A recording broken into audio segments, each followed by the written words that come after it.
Dude, I don't know if this has been done before. Live from the retreat This is after day two. this is commitment, right? This is what I was thinking. I've been up since 6 a.m. hmm It is currently 9:23 p.m. We have an episode to publish tomorrow at 5 a.m. And this is how committed we are to this podcast. This was the only available time it felt like that we could record. And so hmm that it feels like quite the divine appointment. Bro, 10 out of 10 for your commitment. I mean, on my end, it's easy today. On your end, it seems, there's a lot going on. And even the energy of that place, Mhm. right? Like it's very important to, like to spend time with yourself after a long session like that. So I'm very grateful that you're spending time with yourself by appearing and running this podcast. You know what I was thinking? I appreciate you saying that. I really do. Um, in my meditations, one thing that came up, so let me just give some context right now for the people because we got the first 2 days of Joe Dispenza retreat that I'm currently just finished day two.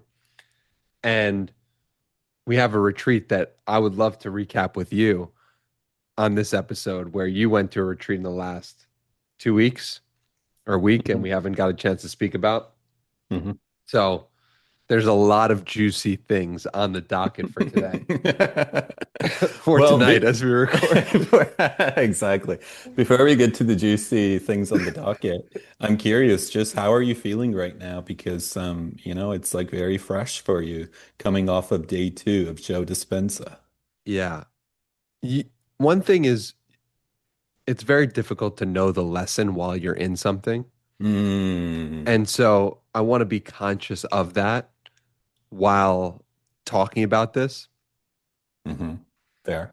And I mean, dude, I walked around after maybe at 3 o'clock today, and it felt like the entire time I was walking around, someone was massaging my brain, where it Whoa. just felt like anything that anyone said was all good. Anything anyone did, I had a problem with my room key, and security had to come up, and I was going to be late for a session or whatever, and I was like, it's all good. Like I'm just meditating outside my place, just like feeling high. So, how's it going? In short words, amazing. Like this place is so legit. I was thinking about how often we were joking about Joe Dispenza. And, Your boy. dude, he read Yogananda, hmm autobiography of Yogi when he was added to the list when he was 18, 19, 20 in that range. And he loved it, but he's such a nerd and such a scientist that he's kind of spent his whole life trying to prove what Yogananda wrote about from a scientific lens. hmm And he now does his retreats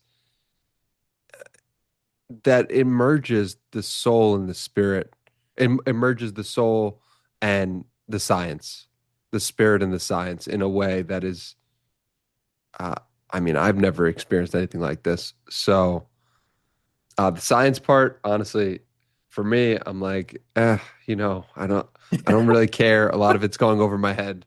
Um, Yeah. but but the meditations are so deep. I didn't know Joe Dispenza was a hypnotist in college and that he Oh, studied wow. hypnosis. So this is learning from somebody who's been doing it for 45 years and I feel it. Like he is incredible at what he does. And so needless to say, after 2 days, I'm a fan. I met someone today from Vancouver. I was like, "Oh, you know my buddy Tej?" He didn't know Tej, but I love uh, it. yeah. Anyway, a lot of synchronicities, a lot of amazing things happening. Probably spent 10 hours meditating the last 48 hours. I meditate a lot, 40 minutes a day in the last, uh, let's call it 7 years, 6 out of those 7 years, meditating at least 20 to 40 minutes a day. 5 hours a day is a lot. Dude. It's 5, 6 hours a day, starting at 6. 6:30 in the morning, going to 9 o'clock, 8 o'clock, 8, 9 at night. I'm on fire. I am so high right now. I am feeling so grateful to have experienced this and just feeling so much love in my heart and my brain. Yeah, that's dude, that's first of all, that's beautiful to hear. Like you can just hear it in your voice. And I know exactly what you mean when you're like when you're in the middle of something. It's like you want to experience it fully. So you don't even want to kind of reflect on it, right? So I Mm-hmm. got a lot of questions for you, but I'm gonna save Mm. majority of them until this retreat is actually completed because I think it's important to fully taste the experience. But I do have one question Mm-hmm. for after day two, you Mm-hmm. know, you've been a part of this for 2 days. How has it been for you to be surrounded by all these people that are also meditating? Like, I'm so curious about that one. I can't wait till next week to ask that question after running it. This, I realized somewhere in the middle of like the first and the second meditation, I was like, oh, this is just my dream. This is this is Oh, incredible. This is like, say more. wow. This this is light work. This is me. This is some people playing sports. This is my sport. This is where I feel happiest. This is where I feel most alive and most connected. And I'm around other people who are also choosing to pay a lot of money to do the same thing. Uh-huh. Uh-huh. So, because of that, I feel so open and I feel so connected. I feel, and I felt this after the first meditation. I could go up to any person here. I could speak to them. I could have a conversation with them. And I feel that in general in my day-to-day life as well. But there's a heightened aspect to it because this is my element. This is what I love. This is what I live for. Mm. I'm a hypnotherapist. This is what I help people do.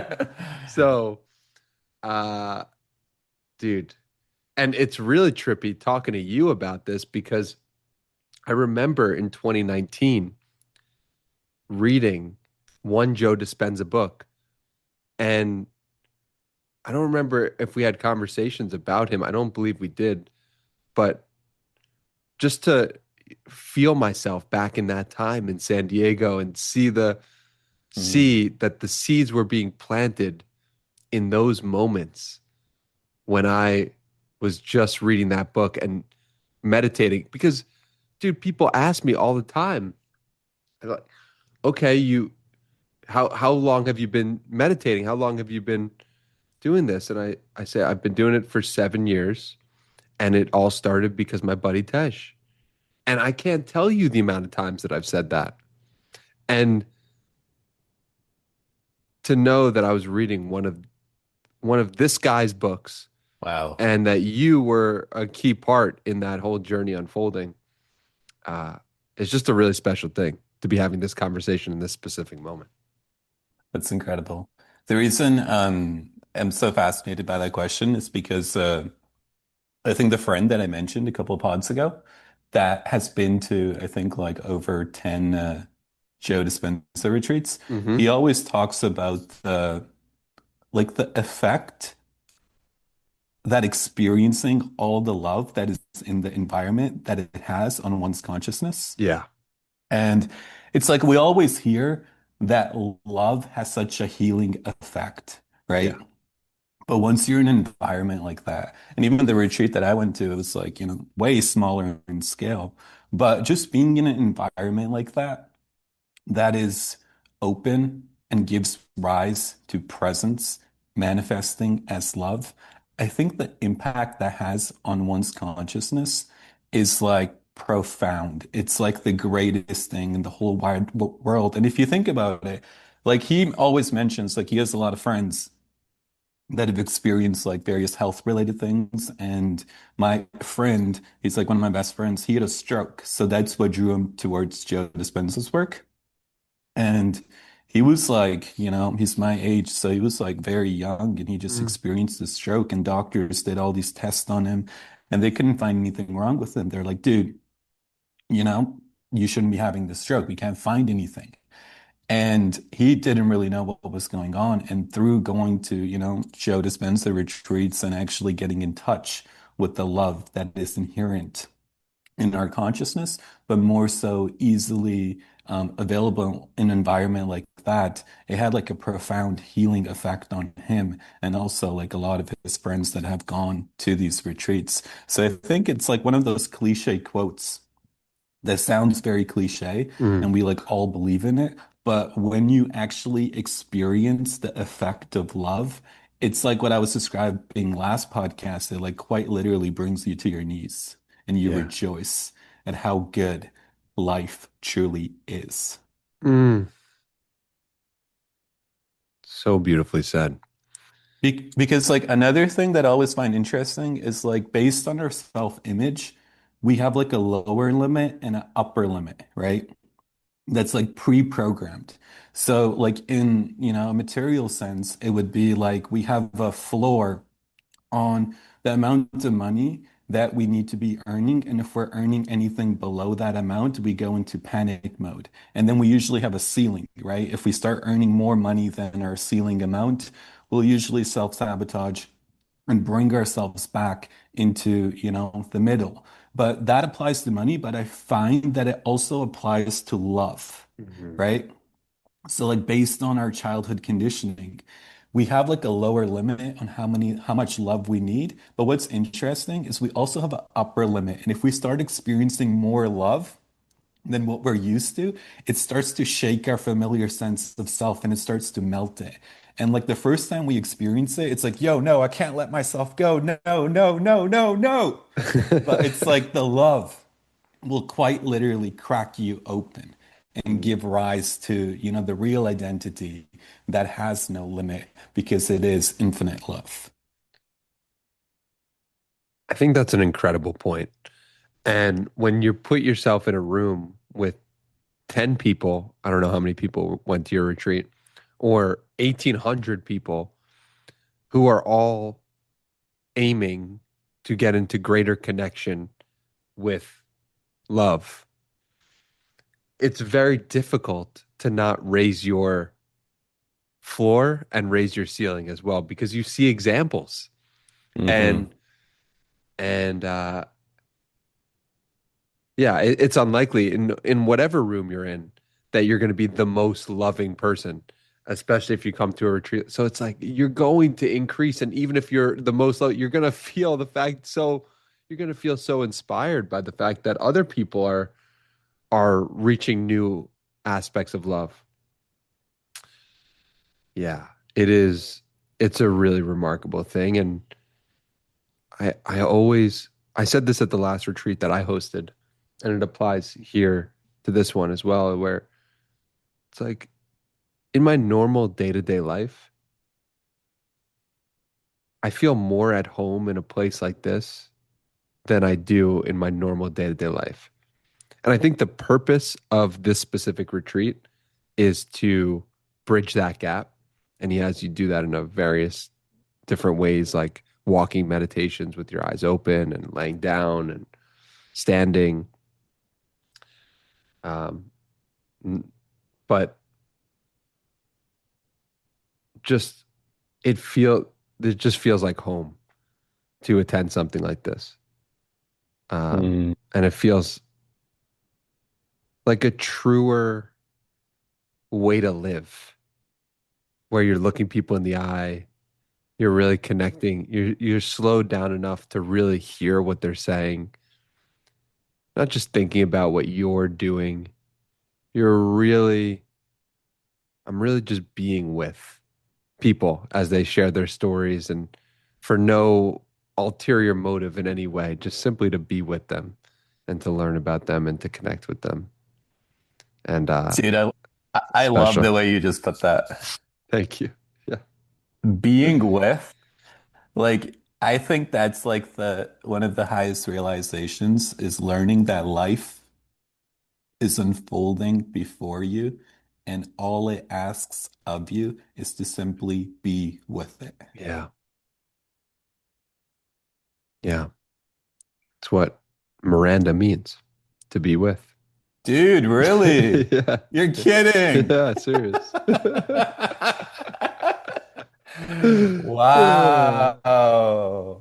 Dude, Yeah. you had never told me that before. That's the first time hearing that. I'm not Yeah. surprised in the least. Well, it's a good North Star to hit Wow, and to aim at for my dude, life. that's beautiful. Yeah. Yeah, my friend he said that I'm I'm at this retreat and my friend um he also told me he was coming and so I spent some time with him and he said, "Dude, one thing I noticed about you is that you prioritize love above everything else. Why is that?" And I told him it's felt like the truest thing to me. I can't figure out anything that's more true than that. And I've tried all the other stuff. And it just feels like the gift that keeps on giving. So I'm gonna keep doing it to the best of my abilities and fall and come back and fall and come back and um You know, yeah. it's so special because and you can like hear it in your voice, like the impact and the effect, and how you said you feel like you're in your element, Mm, right? And because it's like you provide this experience for so many people on like a daily basis. Like I've seen it, whether it's like through the retreat that you host, whether it's through, hypnotherapy, whether it's through your content, mm. or my favorite example is just seeing you in action when you're like walking down the street and interacting with people, right? But what's interesting is you provide, it's like when people talk to you, they feel at home. And Mm, obviously, you're rooted in home, which gives rise to that feeling. But mm, now it feels like something else is opening up for you because you find yourself in like your element, which is like at this retreat, you're in touch with other people that are also open to love. And it's like magnifying and increasing. And it's mm, like, whoa, it's like, restoring something deep inside you, it mm. feels like. Yeah. I'm so excited to see what the next 3 or 4 days have in store. Um, and and on this topic, I actually wanted to just about the topic of speaking about something as it's happening. Hmm. I feel like you would really appreciate this story um, because I thought of you right after. So it's like, of course, Tej is going to appreciate this. So, Let's so hear I it. I said before, I was sitting outside of my room when I just finished an amazing meditation. It feels like my brain is getting massaged. It feels like just this euphoric feeling in my brain while I'm just going about my day to day, while my key isn't working, no big deal. And so I'm in such a high state that I'm waiting for security um, as I'm meditating outside my door. And and I'm in the hallway and I'm meditating, just feeling this incredible feeling in my brain. And this couple who's also attending the retreat walks by me and they're laughing and they're having a good time. And they look at me and they say, like, what's going on?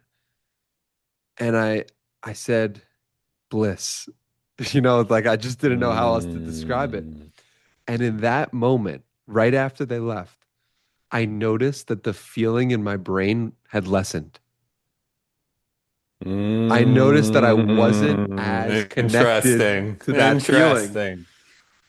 And I noticed this a lot, where I try to relay a story or I just get so excited about what I'm experiencing that I want other people to experience it too. But I'm wondering, you know,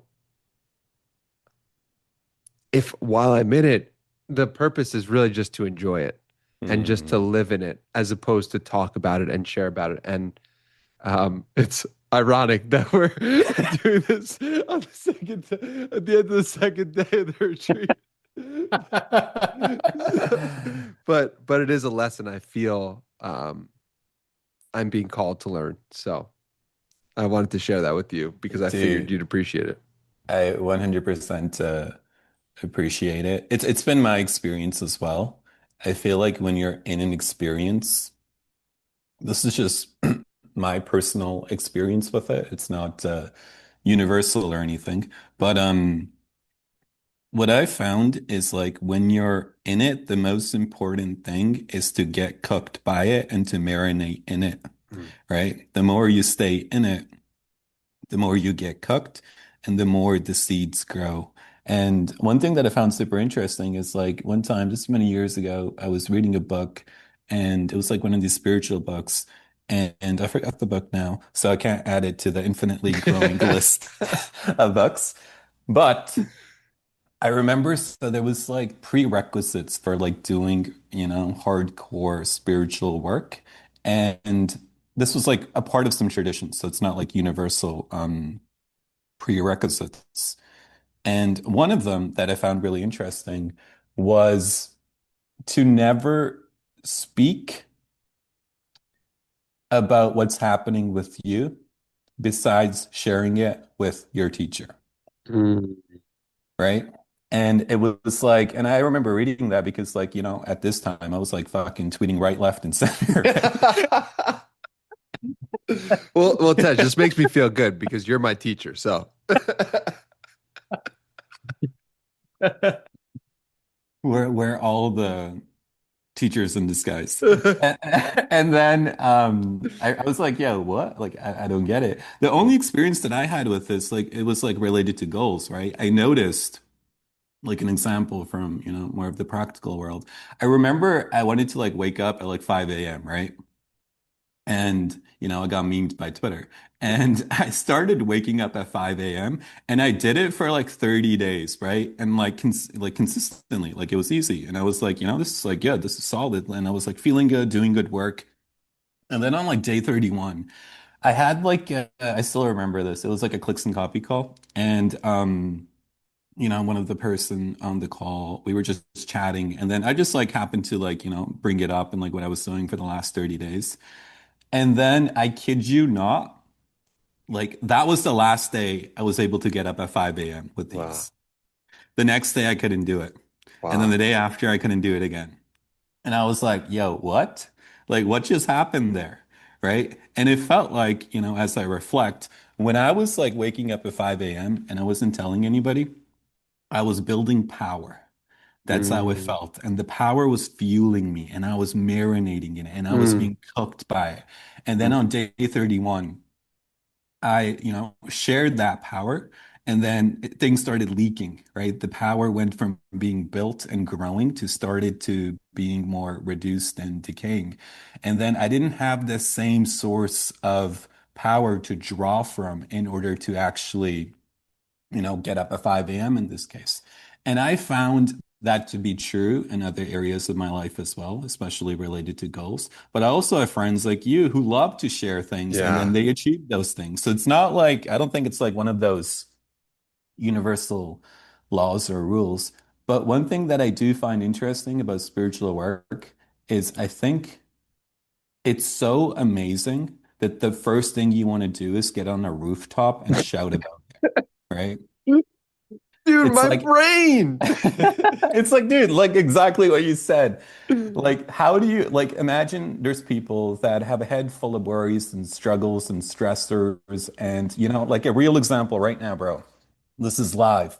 I didn't know if this is going to spontaneously arise on the podcast, but it seems like good as time as any to share. So for the last 2 hours, right? It's like 7:47 p.m. right now. Mm. So I have this place. I call it just tongue in cheek. I call it Deep Work Headquarters, and it's like it's like as the name implies, where I do deep work. But anyways, it's like it's pretty high up in the sky, and right beside it is a bridge, right? And I can see the bridge from my window. And for the last 2 hours, there's a woman on the bridge, right, holding on, and police have her surrounded, right? They have what I think is a net, but I can't fully see it. The bridge is closed. It's been closed for the last 2.5 hours. You What? know, there's a shit ton of police on the bridge, and they're trying to get this woman off the bridge and prevent her from essentially jumping, Wow. right?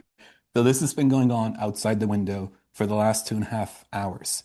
So the reason I bring this up is because I think the first inclination when you start to wake up to Mm, love and to the truth mm. and to just how precious and powerful it is, the natural inclination is to like go to a rooftop. Like right now, like, like I could go step outside the balcony and be on a rooftop and scream out loud at how good life is, Would she right? hear you? Because she probably won't hear me because like there's a little bit of Yeah. distance, Yeah. but that's like the natural inclination, especially when you come across people that are suffering, Yeah. right? It's like that woman, I don't want to speak for what's going on with her, but like Yeah. that woman probably has a head full of stressors. And here we are talking about how meditation can massage your brain, right? So if you Yeah. experience that, you naturally want to share that, right? But it's interesting because I think obviously it's useful to share because we talk a lot about it on these podcasts. But I think the true gift is delivered not through one's words, but through one's presence. Hmm. And the more we Hmm. sit with our experience, the more our presence grows and develops to the point where we can simply come in contact with people without uttering a single word. The presence speaks and heals and delivers whatever is needed for society as a whole. Yeah, that's so well said. I I felt that at this specific retreat, I could feel someone's presence and depth within, I don't even know if they need to utter a word, Hmm. and that speaks to just the their own personal development or their own personal workings on themselves or, my own projections. Um, but regardless, it is to work on ourselves, to work on our presence. I mean, is there any other reason?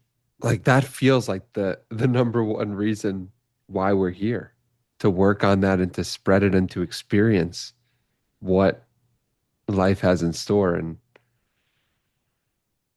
yeah. Absolutely. I think that's like like the greatest masters to ever walk this earth. Like when you read up on their Hmm. stories, it's like people would, Yogananda, yeah, like Jesus. exactly. Like even the Yogananda book, it's like, when people would come across a master, like the master wouldn't even say anything and they would instantly fall into, a well full of tears and just rejoice knowing that they're closer to home simply by being around Mm, the master who was sitting in home for a very long time, yeah, right? So I think I really appreciate that story and it's very touching. And even like I'm like super mindful of it because like as you're on day two of this podcast, it's like you need to let the food cook before you can actually eat it and for talk about sure. how it tasted, right? For sure. Yeah, you're so right. And and at the same time, I think there also is benefit in sharing. So it's Mhm. uh it's a really interesting position to be in. But we have one retreat that has completed. And you know what's interesting about a retreat also? This is the fascinating, you complete a retreat. The retreat isn't done. Like Mm. there's so much, for me at least, there's so much that needs to be marinated on and connected with. And also, the retreat doesn't start when you get to the retreat. The retreat starts when you sign up for it. That's when the weird stuff starts to Dude. happen, and you're like, what in the like? How did this happen? It's like you committed to that retreat, and that's why this has happened. That's my experience at least. So with that said, um, tell us about what was your retreat like? What was that experience? Dude, it's so funny what you just said regarding how the retreat doesn't start once the retreat starts and it doesn't end once the retreat ends. Because this has been my experience for like the last 5 years, right? And what I mean by that, like this retreat that I went to was a Diamond Approach retreat, and for the last 5 years, I have been a Diamond Approach student. And the reason what you said is like for me so true is because there's this thing, it's like called like the logos of a teaching, right? And it's like there's certain streams of a teaching. And if you get into a stream, the stream starts to impact you if you're Mm, sensitive and aware, right? So I had mm, so many experiences where, since I'm a student, I go to all the retreats, and the moment a retreat would be announced, like months prior, right? I haven't even signed up for the retreat. It's like I'm obviously going to go, but it's like the moment it's announced, something starts opening mm, that's related to the material that's going to be covered at the retreat. mm. And then once I go to the retreat, it's like the going to the retreat is like once the retreat ends, it's like it actually begins because Yeah, now it's like, whoa, like so much has opened. yeah. There's like a whole new vantage point, a whole new experience. And then I think life as a whole is so clever. And there's like divine intelligence at play here Yep. because you can't say like this is random. I experienced this literally every single retreat for the last 5 years, and there's like four main retreats per year, so you can, run the math.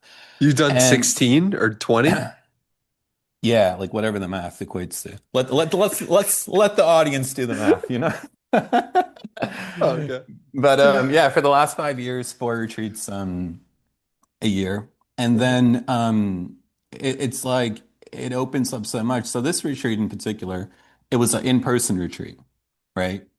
And so there's like four retreats a year that I go to, and three of them are done through Zoom, which is incredible because experiencing the retreat on Zoom is how I verified for myself that our true nature transcends time and space, Mm, right? It's like I'm seated here in Vancouver. There's people from all over the world, sharing this space through Zoom. And whatever they're experiencing on the other side of the planet, I'm experiencing in my own space here. Like, what mm, the fuck is that? mm. Right?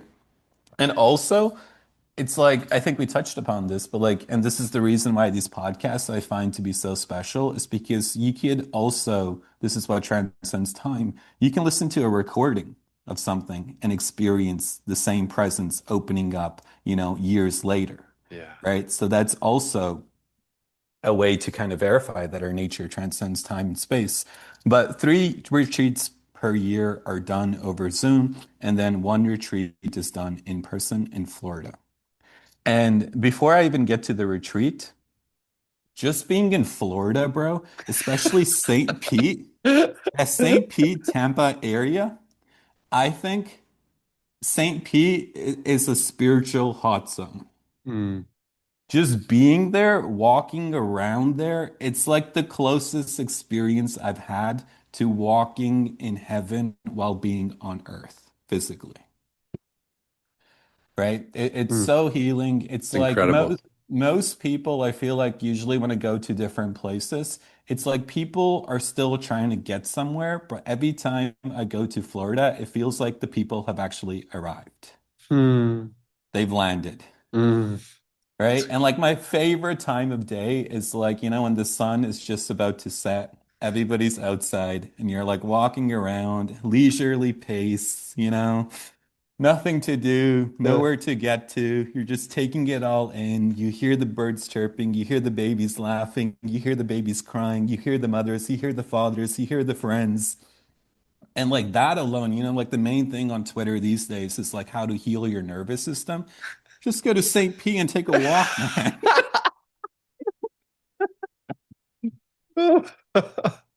I It's think just I think that just got some people to take a trip to St. Pete right there. and yes, and for me it's like double amplified because I'm doing a retreat there, right? So the Yeah. retreat is like at 10 a.m. till like 5 p.m. And then usually this retreat was in Tampa. Usually I'll just kick it to St. Pete after and take it in. This retreat was a little bit different because I actually ended up going to game seven of Montreal Canadiens versus Tampa Bay Lightning. Well, that's cool. Dude, we got to talk about that. I went from, day two, so it was a 2-day retreat. We'll get into the specifics. And I'm also mindful of time because I know you got to play No, no, Katie, I'm right? good. I'm good. I'm good. I don't need All sleep. right, solid. This is not. I could get 6 hours and I'd be dandy. So don't worry about that. Also, it's interesting because I think there's something to it because meditation is like a form of rest, Hmm. right? So since you're Hmm. like meditating, like how many hours you're meditating, I do think it's true that you don't need as much sleep. And also, this is like one of my I have no proof or nothing really to back up what I'm going to say next. It's just something that I believe. I think the reason Could I think also the be an reason alternate name for this podcast. so okay, hear me out, right? So like I was on Twitter today and like Brian Johnson posted something. He's like a long thread. I didn't read it all, but he's like, after all my years of experimenting with longevity, here's like the most important things that I found related to health. And he listed off like, I don't know, however many points, but point zero was like sleep is the most important thing for humans, right? And my secret theory is the reason sleep is so important for humans and the reason sleep is a requirement, right? Is because sleep is like a form of deep meditation and we need to Wow. be able to return to our source in order to renew ourselves. And since most people, you know, on Earth to no fault of their own aren't fully aware of that realm, sleep is required because without that, I don't think we can actually sustain ourselves, not just physically, but I think the spirit inside of us starts to wither away and get smaller and smaller and smaller. And I think sleep is what restores. So the more time you spend in meditation, I think you actually need less sleep. But that was the side tangent. No, I think that's a really brilliant point. And I think, you know, there's a lot of high performing people who are like, oh, I only need 3 to 6 hours of sleep. And they get a they're they've performed at high levels for long enough times where you start saying, how is that possible? And I think what you're speaking to, that theory, it connects with very well because if you think about a high performing person, they're often living in a different world while they're living in this one, Hmm. which is allowing them to have incredible output and it's allowing them to almost meditate using they use their profession or what they're doing as a form of meditation.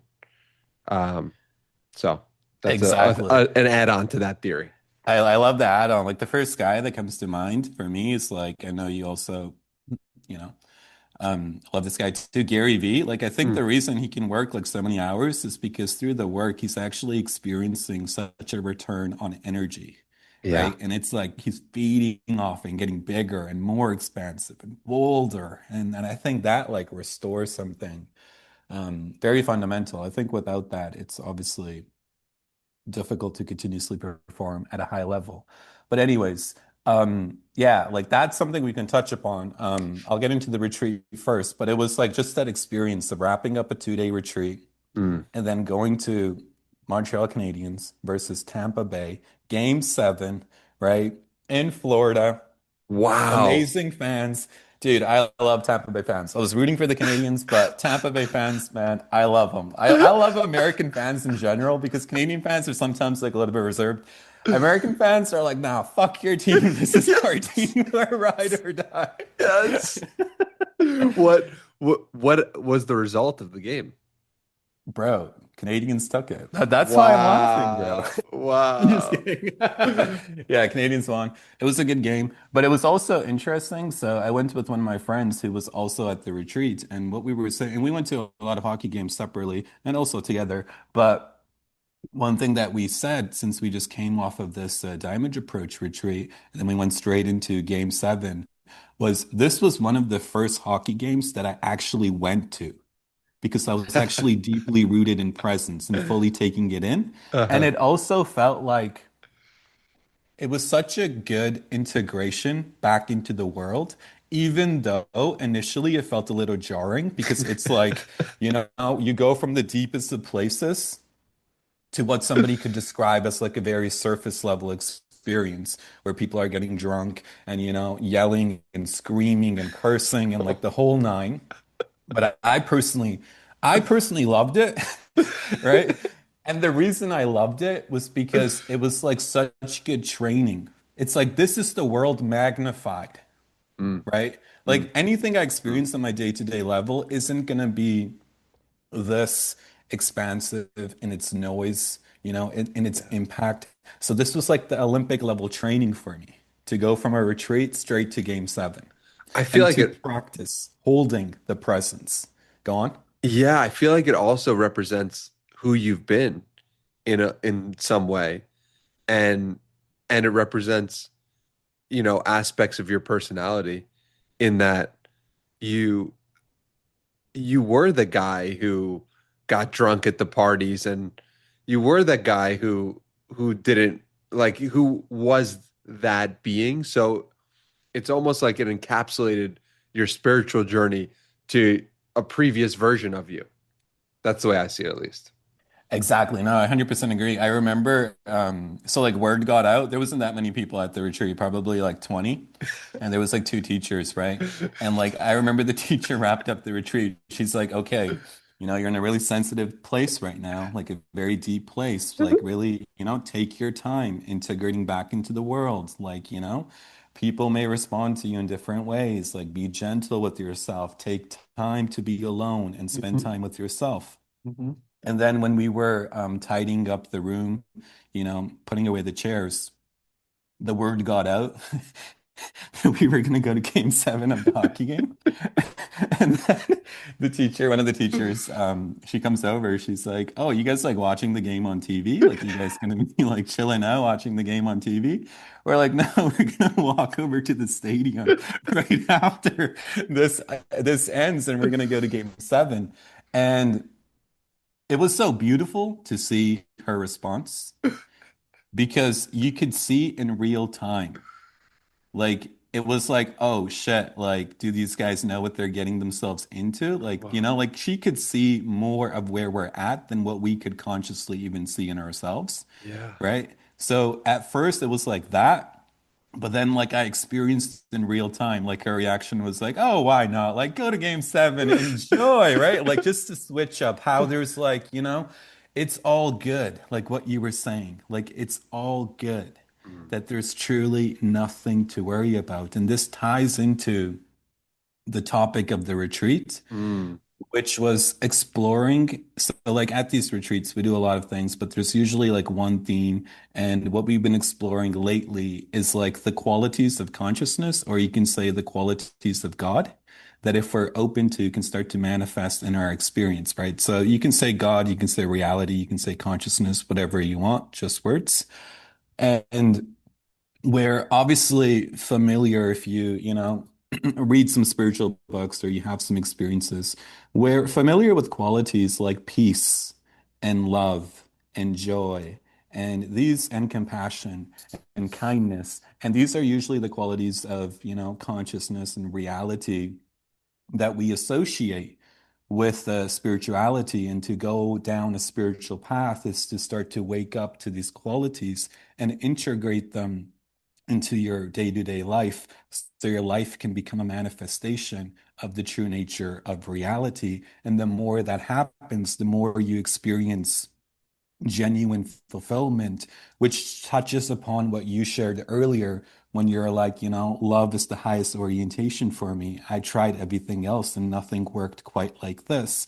It makes sense from this vantage point. But the quality that we were exploring on this retreat was essential playfulness, mm. right? I And love that. how one of the qualities of reality is reality loves to play. Yep. Reality loves to experiment. Reality loves to be creative.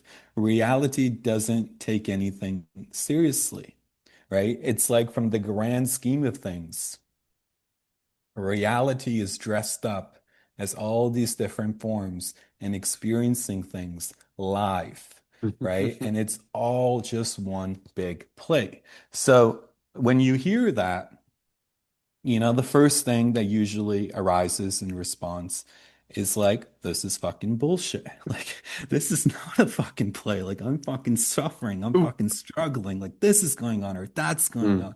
How are you going to tell me this is just one big play that's arising out of love, right? So it's like, all these reactions and responses usually are encoded in our consciousness because we're still reacting to the things that happened to us in childhood that initially disconnected us from actually embodying reality from this deeper sense of play. So it's like the first day is like usually, you go deep into your conditioning and you explore the different barriers that are there that are preventing you from actually experiencing this quality of reality. And then usually on day two, something remarkable happens, right? It's like you have a group of people that are meditating, that are listening to teachings, that are inquiring, that are working with teachers. And on day two, whatever quality that is being explored, at least in my experience, quite literally, like I mean this like as physically as I can possibly mean this, starts to arise Mm. in the space, right? And Mm. here you are seated on chairs, you're at a retreat, and all of a sudden the quality starts to show itself. It's like seeing a piece of God's face live, Wow. right? And when you're sitting there and you're taking it in, it's like, holy fuck. Holy fuck. And the more, like, even just me talking about it right now, I feel like I'm teleported back there Mm. and just like marinating in that space and letting it touch you and transform you is so powerful that it quite literally, at least for me, like reorients whatever I took life to be, and it just brings you deeper and deeper into the true state of affairs. And usually I'm like I'm full with a few things, but what's common in my experience is the sensation of hallelujah Mm. always comes up. Mm. And also, I start hearing choir bells, literally. You I know that remember. playlist? You know the playlist you have on YouTube? Like I think it's titled God Playlist Yeah. by Danny Miranda on YouTube, Fire Playlist.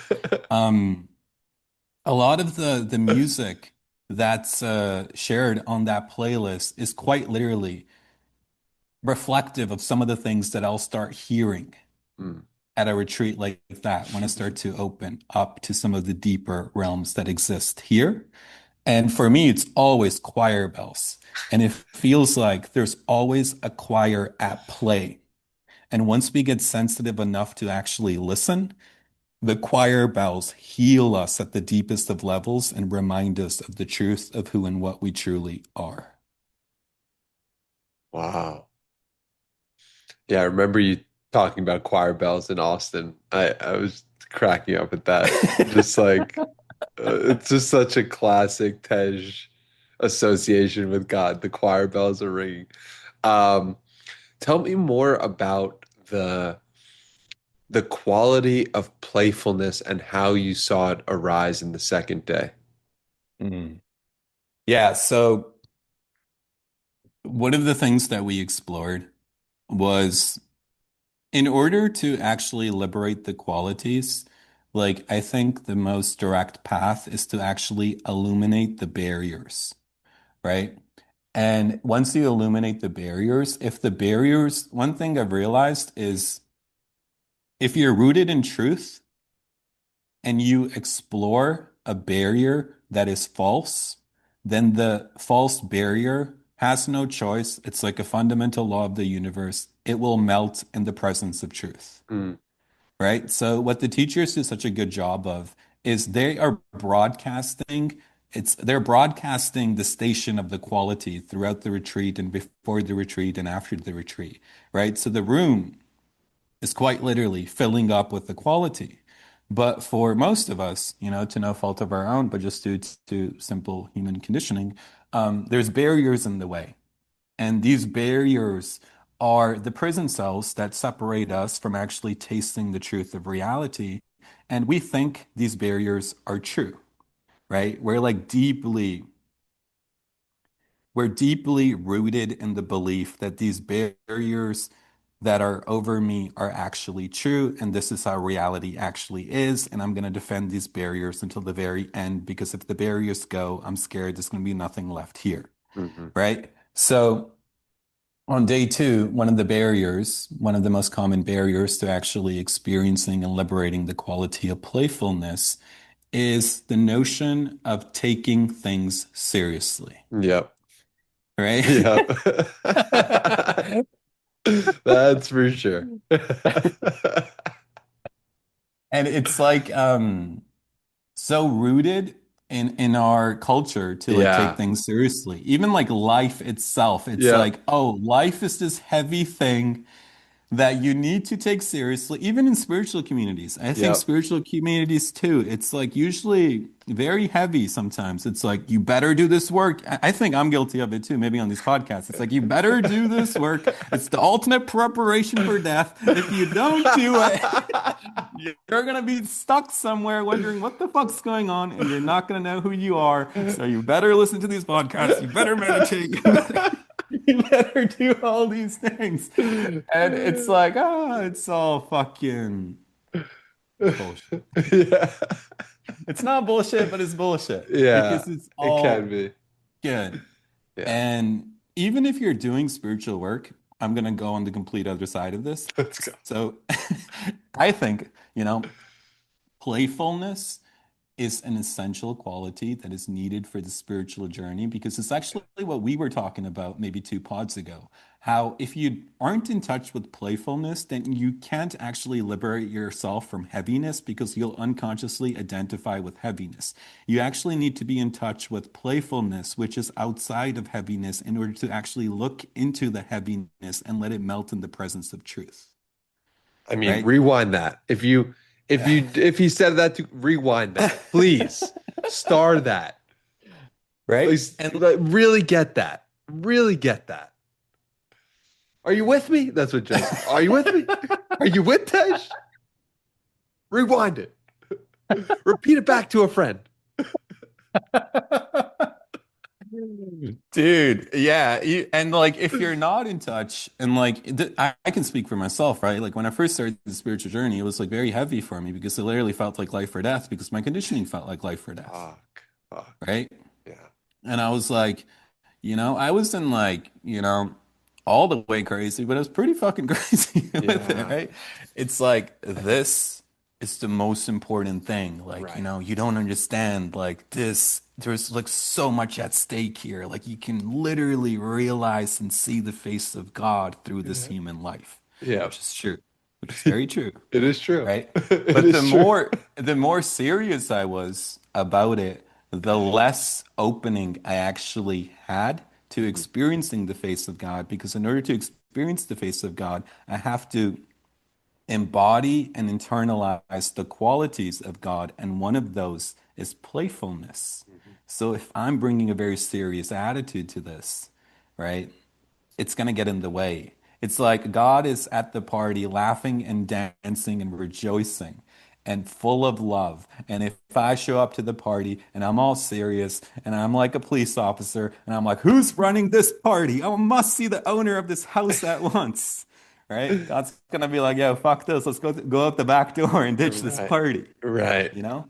So it's like the playfulness, I think, even in our own journey and our own lives. It's like right now, for instance, there's probably a big challenge that all of us are facing in one Mm, way or another. mm, And all of society tells us that in order to liberate ourselves from this challenge, we must take it very seriously.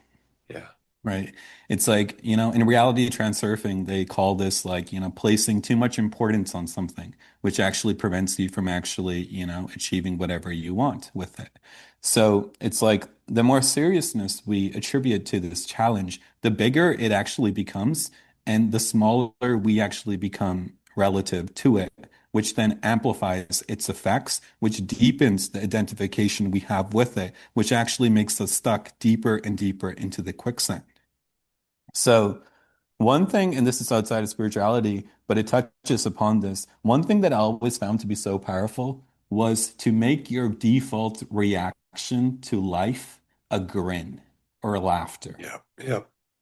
right? It's Yep. like I read one time, it's like you can't be in conditioning and in deep laughter at the same time.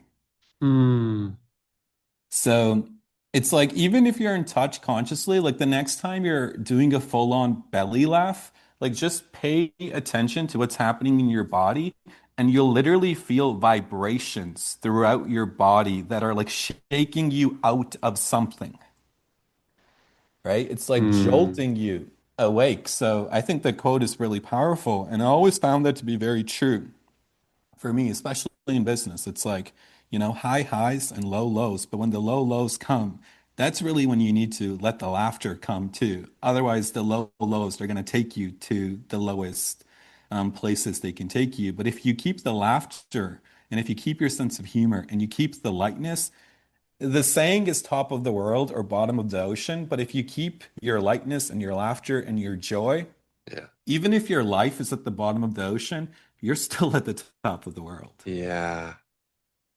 Yeah.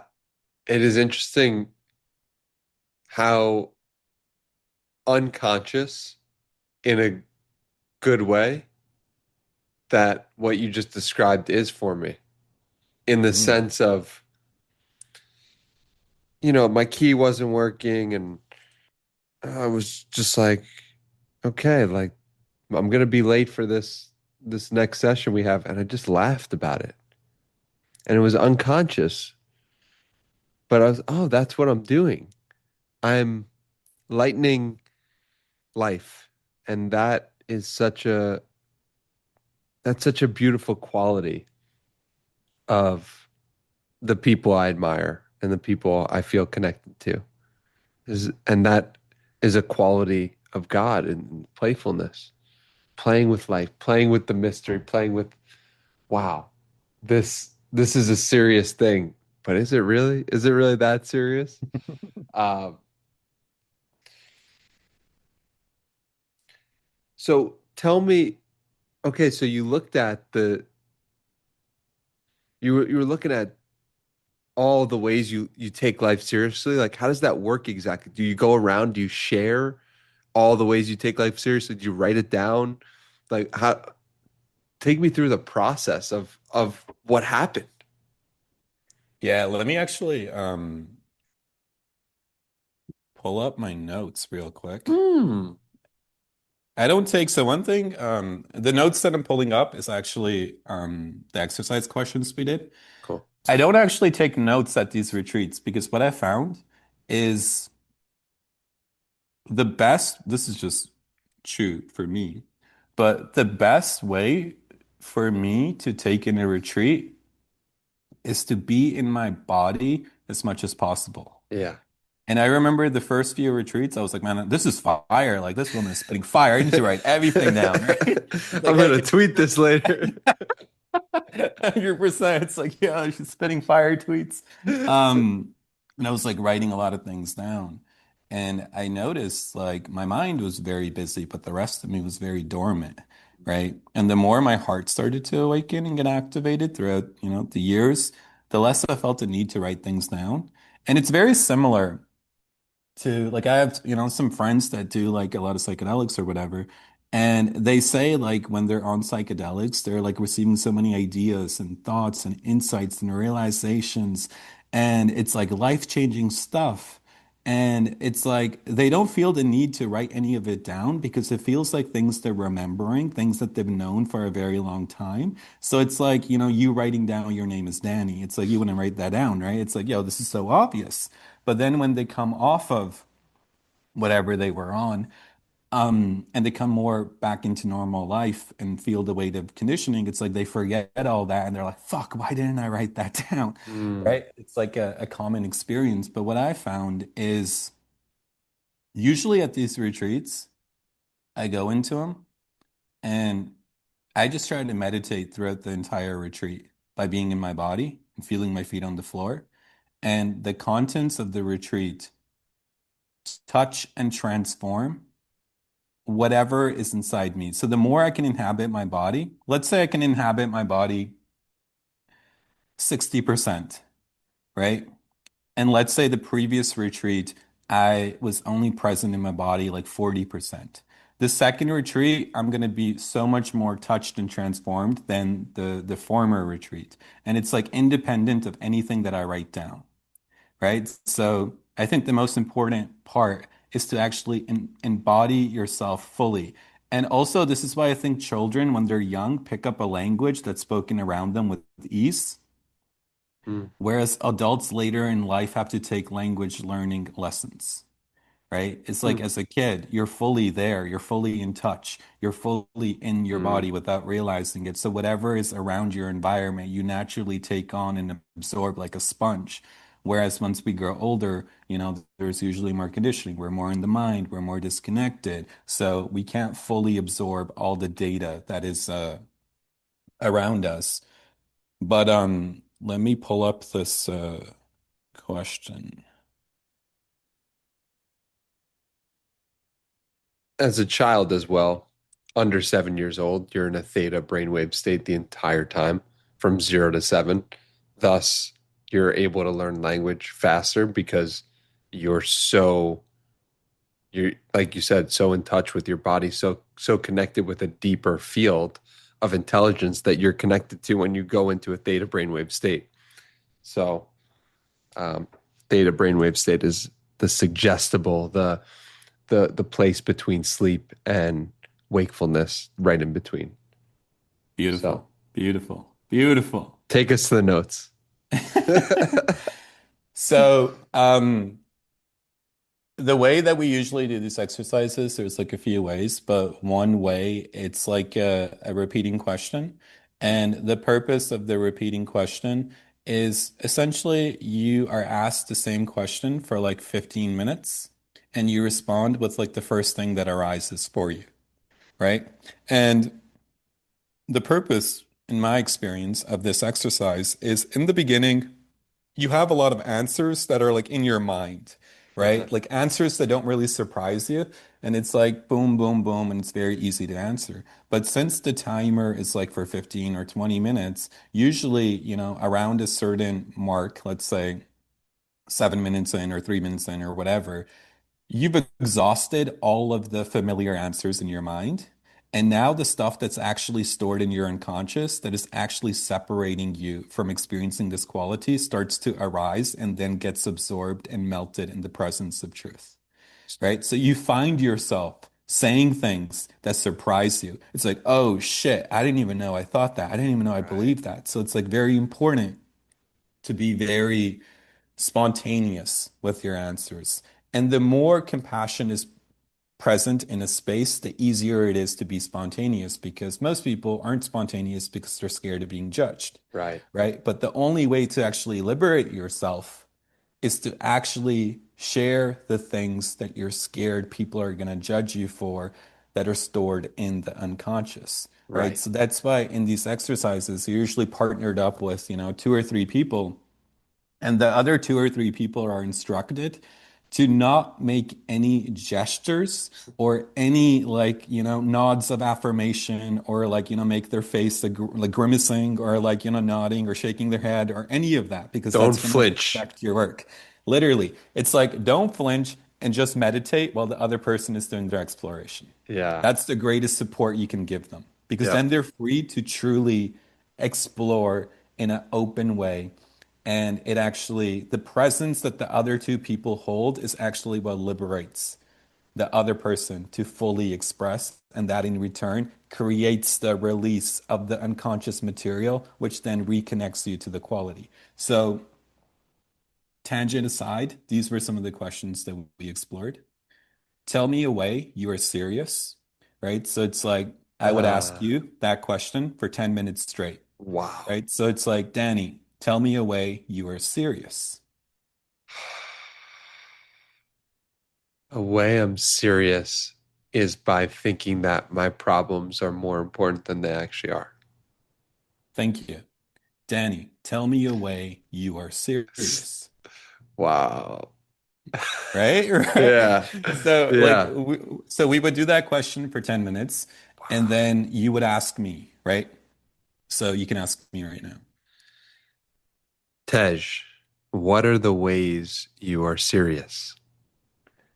I am serious by believing the thoughts inside my brain.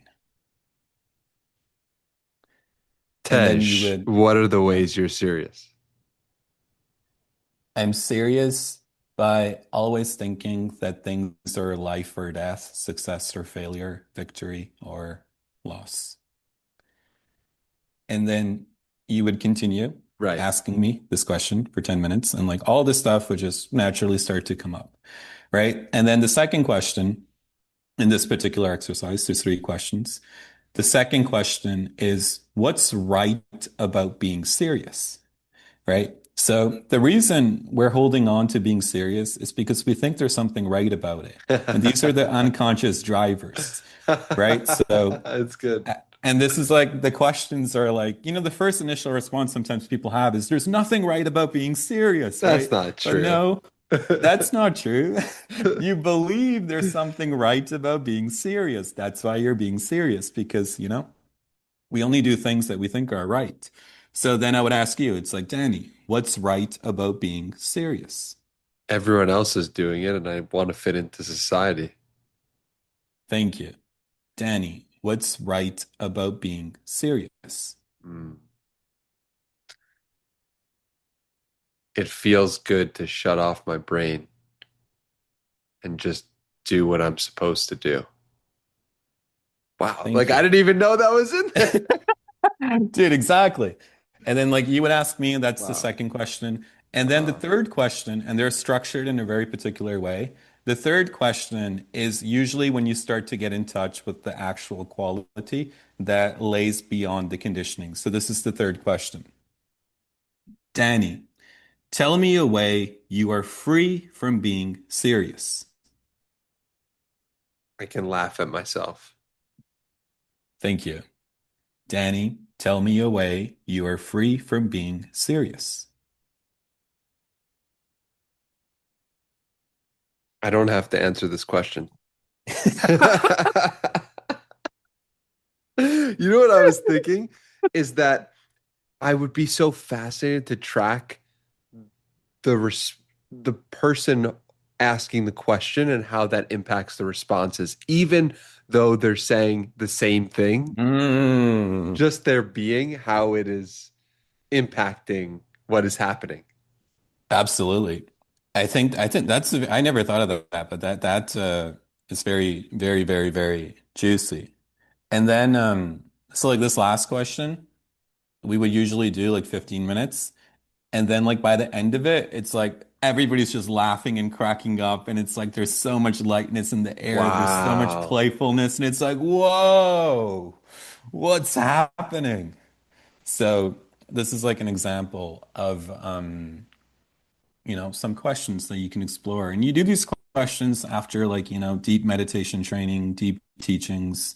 So those teachings are designed to stir up a lot of the stuff that is stored in the unconscious. So obviously when we're on a podcast like this, like there's no preparation. Like I just hit you with those questions. And your answers were like very similar to my answers. But once you're in a retreat like this and it starts to open the parts that are very serious inside you, then these questions are designed to start to bring those out so they can come into the light and actually be released.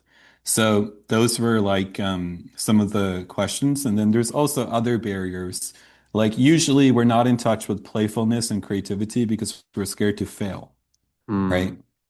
And like the degree in which you avoid failing is also the degree in which you're not in touch with playfulness. Because if everything is like life or death and success or failure, then you're only going to do the things that you're already guaranteed to succeed in. You're not going to experiment and try new things. You're not going to play. To play is to experiment. To play is to be creative, right? But if you're scared of failing, then it's like, I'm good at writing copy. So the only thing I'm going to do is write copy because that's what I'm good at. I'm not Right. going to try anything else because I might fail, and failure resulted in, me being punished as a kid or Mm. whatever. So it's like exploring those barriers. So some questions we explored was, tell me a way you avoid failing. What's right about avoiding failing? Tell me a way you experiment. Uh, so taking it from same sort of idea, but taking the opposite of playfulness, or like one reason, or a reason why one could avoid playfulness, and then doing the same questions one at a time, 10 to 20 minutes a piece with a partner, and feeling okay, what, and getting to the root, a deeper truth for why you're avoiding failure. Exactly. And it's like those questions are like purposely designed to like reverse the conditioning. So like if you think about it, Mhm. a kid is like in touch with all the qualities without realizing, right? So they're naturally in touch with playfulness. Then usually what happens is that the kid's playing, experimenting, being creative, asking questions, so in love with life. And then the kid does something that the parents don't really like, right? And Yeah. then the parents usually, to no fault of the parents, they usually, let's say they shame the kid for what he did. Like the kid was just playing and having a good time and experimenting, right? But let's say the parents shame him. Now the kid associates the shame with being playful. Yeah. And he thinks, oh, if I play, there's something wrong with this because mommy or daddy didn't like this. So then what happens is the quality of playfulness goes underground and it gets linked with this feeling of shame. So when we do a retreat, it's like when the quality starts to arise, all of the stuff that's associated with that quality will also start to arise. So all the initial painful memories and experiences that initially disconnected you from the qualities of God or true nature or consciousness will also start to come up. All the pain and sadness and grief that's, related to that big loss. So with these questions, they're kind of designed to explore those early experiences that initially cut you off. And the more you answer these questions, the more you find yourself answering in a way that the young you felt, right? The answers that the young you had. And the more you speak those, the more you become free of identifying with that young you. And that in return is what reconnects you back to the quality of playfulness in this example. Really beautiful, and I can understand that the purpose of the inquiry is almost like a meditation, and it's to get you, is is it to get you to see the truth of your beliefs, or to get you to connect with the quality which is connecting you with God? Is that the idea of it? Yeah, I think like I'm not a teacher, but like as a student, my understanding is it's like a path of self-realization, meaning waking up to your true nature, and actualization, meaning embodying that nature in the world, right? So in this example, it's like realizing and waking up to the quality of playfulness. Like in the beginning, when you wake up to it, the quality feels almost other. It's like, oh, I'm waking up to the quality, but it's actually separate from me. We don't Interesting. realize it's who we are, right? It's like, oh, I'm playful at times. And but it's just, something that I experience sometimes. It's not like, oh shit, this is what I am. Like waking up to that realization, like, Mm. whoa, I am playfulness. Yeah. That's radically different. So once you, realize that, then the next part, which is natural, is like actualizing that in the world. And that's what I think life really is, right? It's like waking up to your nature and then everything in our life, from our relationships to our health to our career to the things that we do to how we show up to how we order at a restaurant, all these things are an opportunity to deepen our realization by actually actualizing it in the world, in our day-to-day human ordinary experience. Well, you did that. You did that by virtue of going to game seven directly after. You're self-actualized. You did it. Yeah, so I'll say one thing about that is one thing that I noticed is sometimes when I go to like a really deep place, Uh-huh. I become uncomfortable and I need something familiar after. And if you Mm, actually take that to a deep level, when I'm seeking for something familiar at the deepest level, the most familiar thing that I'm actually seeking for is my mom. mm. Right? So it's like, oh shit. Like for me, usually what sometimes happens is like I start going to these deep places and it's like the identity of Tej is gone. And with the identity of Tej leaving, also like the images of my parents also starts to dissolve. And for the young kid, the parents are life, right? So it's like the deeper I go, it feels like, oh shit. To that young part, it's like I need something familiar. So in this case, you know, the thing that was most familiar was game seven. So on that level, like I'm aware and mindful that there's usually a part in me that's reaching for this game in order to actually maintain my ordinary reality, right? And it's like, oh, there's probably a little bit of that going on. I'm mindful of it. And then there's also, some other part that's like, okay, this is a cool opportunity to actually practice actualizing this nature. Yeah, beautifully put. I could see the you holding both really well. I just put in the chat kind of what you're talking about and something that this is the one thing that I took notes on from my 2 days here. You're not kidding. It literally says Joe Dispenza day two, and just the first half page is filled up. And The I rest of was the like, page is just empty. this is the only thing I've taken notes on. And it's a chart that basically how Joe described it was that in a meditation, you're going to go through the following places in order to get to a state of nobody, no thing, nowhere, and then the state of oneness. So these are all the things in order, in his Oh, estimation, wow. getting in the way of your connection to oneness, to God, to the creator, to whatever you want to call it, to your true nature. The first is environment. And environment, if you go to sit down and meditate, you're like, I don't like how this place it looks, or I don't like where I'm at. I don't like what's going on in my surroundings right now. I'm going to just not meditate. And then it's your body. It could be like, oh, my back hurts. I don't like this position. I what's going on? I need to scratch my head. That could be the next body. So environment, body. Then it's identity. Identity would be I'm not a meditator. I don't meditate. I don't do this stuff. Well, this is weird. I'm not this person. And then it's you go to your relationships, and then your relationships could be like, oh, how are my friends doing right now? Or how's my partner? Or what are my parents up to? And then you go to past memories. And then you analyze those past memories. And then you go to the emotions of those past memories. And then you go to beliefs. And you can skip different levels. And then after the beliefs, you go to choices of, let's say the belief is, I need to work really hard in this meditation. Or I just need to work hard in general. The choice would be, are you sure you want to work hard? Do you really want to not do this?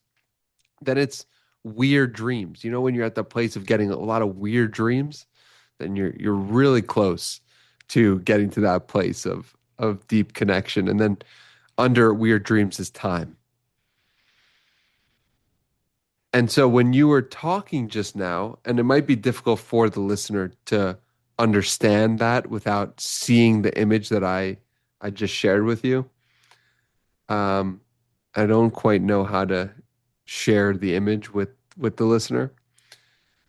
But while you were talking, you were saying, yeah, like I go to this deep, deep place, this place of oneness, this place of connection.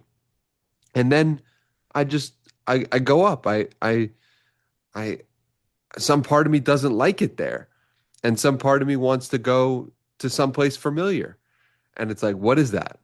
Where would you put that on this list that you're seeing here?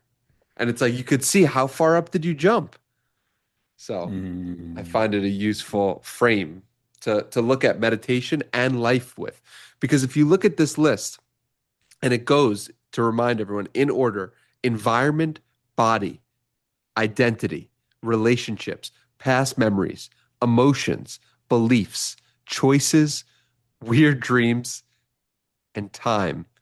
And underneath that is nobody, no thing, nowhere, oneness. Um, if you if you think about a conversation, right, a regular conversation, people ask, what's the first question people ask when they meet someone new? Meet someone new. What's the first question? Name?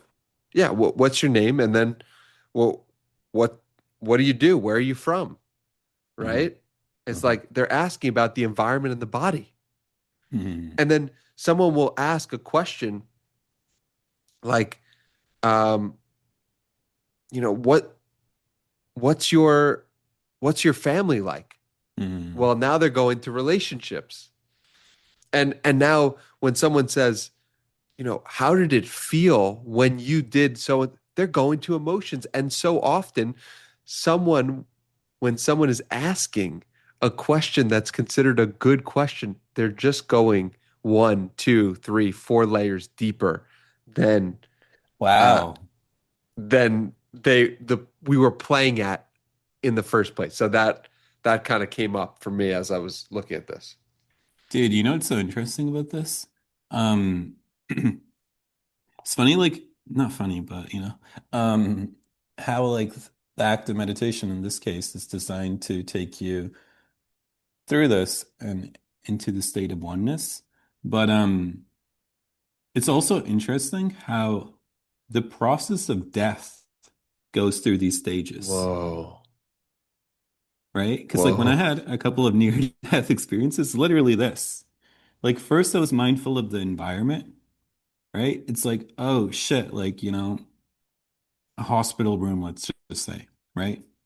And then you're like mindful of the environment and the beeping machines and like the nurses and the doctors like scrambling all around. And then you get more in touch with the body, and the body's like, oh shit, like, the breath is decaying, and like, fuck, like the body hurts. And then you get in touch with your identity and you leave the body.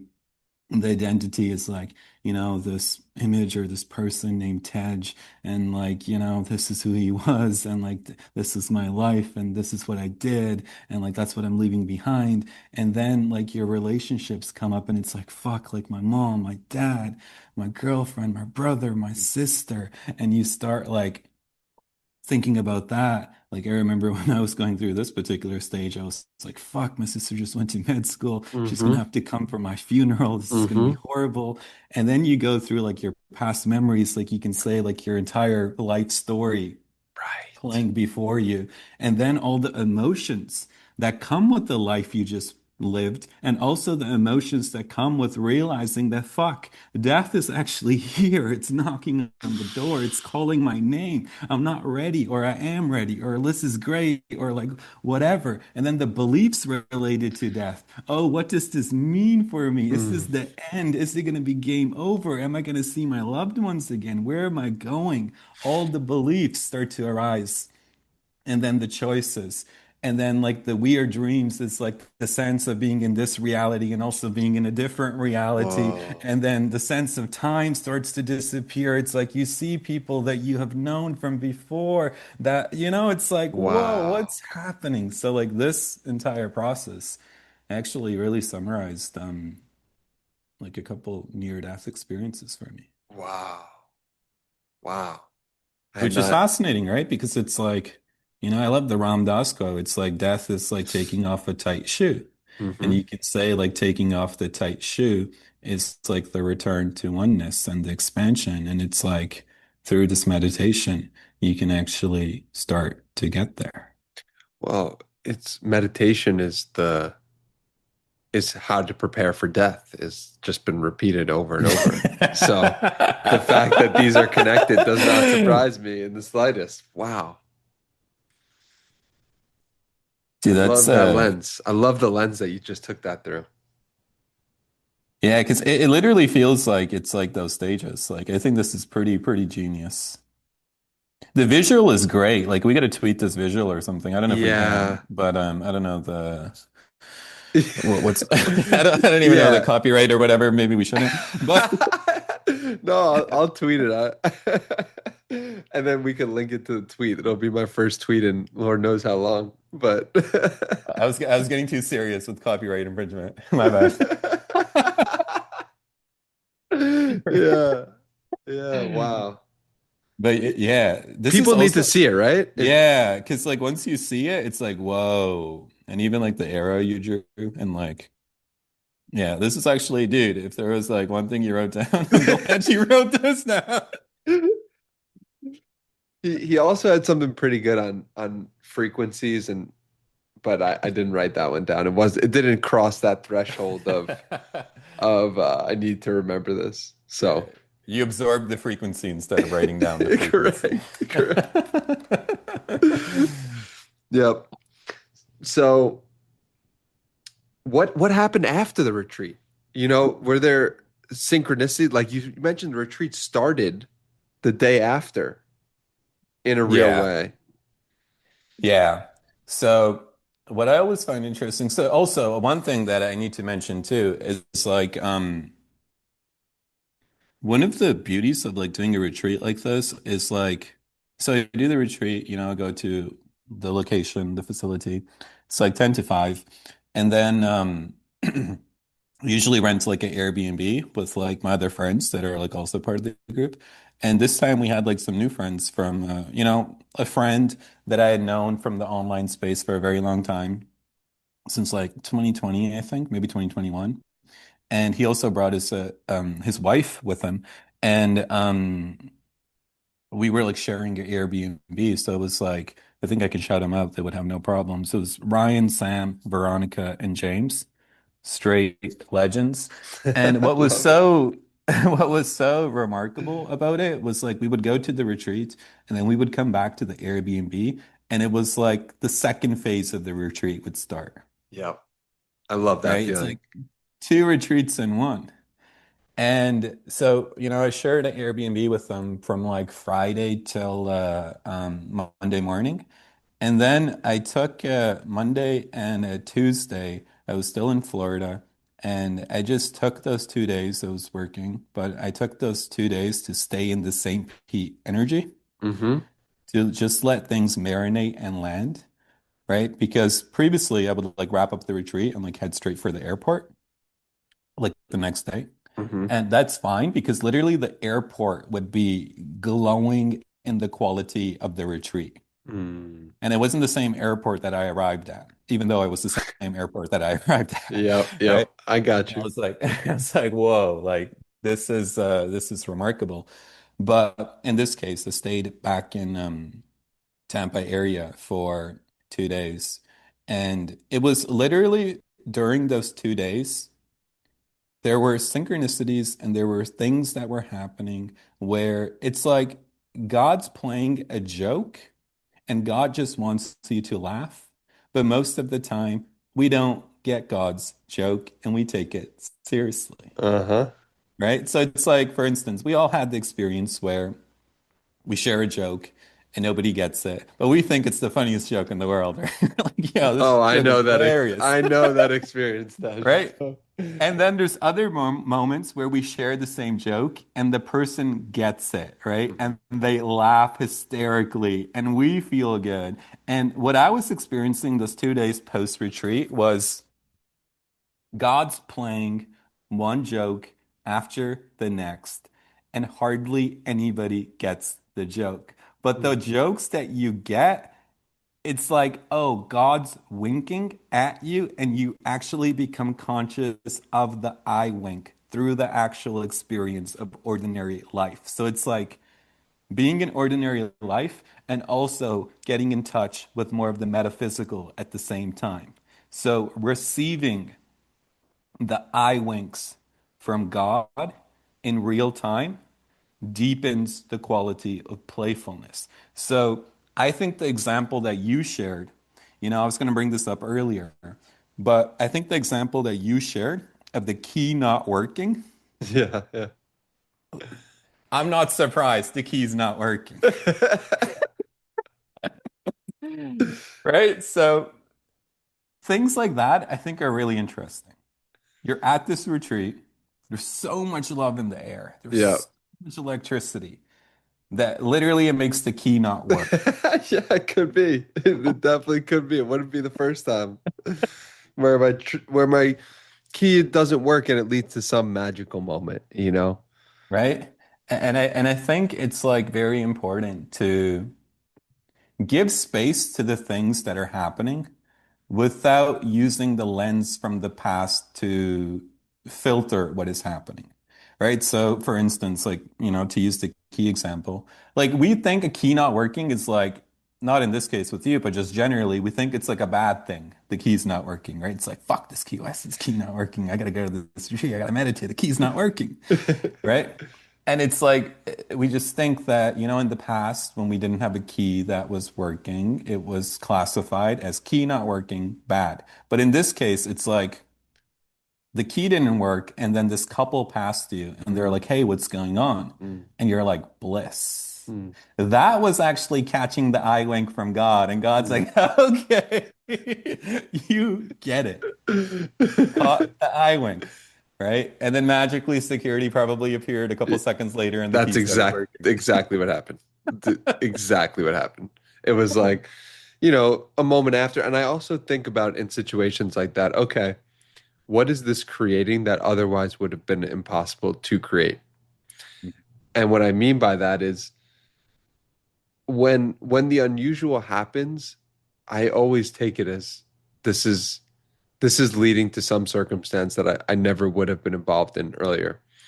And the example that actually happened in this case was shortly after the key didn't work, my friends, I went down to back to the convention center, and my friends were just waiting outside.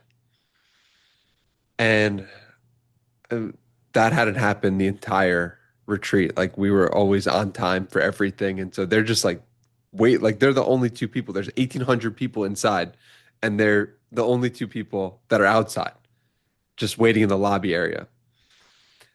And they started asking about my meditation, and I told them about what I experienced. And one of them started crying, or like feeling tears in his eyes. And I was too. It just was a very powerful meditation for me that led me to feeling like my brain was just kind of getting massaged, and it brought me to the state. And I'm just realizing right now in this moment that I wouldn't have shared it with as much potency and as much truth and just as I did in that moment, had it not been for them being outside, had it not been for me, my key not working. Um, Mm, and I'm sure I would have shared the meditation. Maybe I would have, maybe I wouldn't have after an hour and a half of lecture or something, but right, it just wouldn't have been the same experience. Uh, right. and so it's just we don't really know what these things that don't have meaning that throw us off. They can actually be magic. It really can be. Mm. So I can tell from your response that you know exactly what I'm talking about. It's also so like because usually when things are working, I think that's the easiest time to fall asleep. Yeah. right? Yeah. So sometimes in my experience, what I find is when like something is slightly off, it's not going as planned. It's almost like it jolts me more awake. And usually the jolting me more awake primes me for something that comes immediately after, right? So in this experience, like, like opening a hotel door with the key and it opening is routine. It's what you would expect, right? And it's like, this is what always happens. And then since it's always what happens, it's very easy to fall asleep and lose Hmm. consciousness Hmm. or lose awareness. But when the key doesn't work, it's like, oh shit, the key was supposed to work. It's not working. And in that moment, there's something that jolts awake. Mm. And then the key starts working, but the wakefulness is now more activated. Mm. So usually that's like one thing that I like to be mindful of. It's like when things don't work or things go slightly off plan, it's like, oh shit, like this actually woke me up more. Yeah. And I think that's such a beautiful lesson, at least for me, because I think reality is always trying to wake us up Yeah. deeper and deeper in each and every moment. And it's all good and it's all blessings. Yeah. Yeah. And us talking is making me realize how I feel like I'm good at doing that with the small things in life. Let's call the small things the micro moments that, the key not working. It's a small thing in life. But like with the big things, it's like why don't I treat the big things in life the same way? I really haven't considered how playfully and easily I take the small things not going to plan, but the big things not going to plan. That is typically harder for me to reconcile with and be with. So, what would you recommend for like the big things? You feeling like, oh, this is a big thing in my life, and it's not working out to plan. And how do you maintain a sense of playfulness and non-attachment to the outcome and a sense of ease with the big things not working out in the ways that you expected? Yeah, I think the big things are usually harder to do because more of our self-image is wrapped up in the big things. Mm, And then the the small identity. things, exactly. And then the small things, there's less of our identity wrapped up in it. So by like, being playful with the small things, it's usually easier because we're not being, it doesn't feel like our identity is at stake. I think it's very important to use the identity as a tool, but to not be imprisoned by it, which is obviously easier said than done. But in my experience, what's interesting is I always feel like I'm playing a ping pong match with reality or God. Mm. And I always know like what the next best move is, without a doubt, 100%.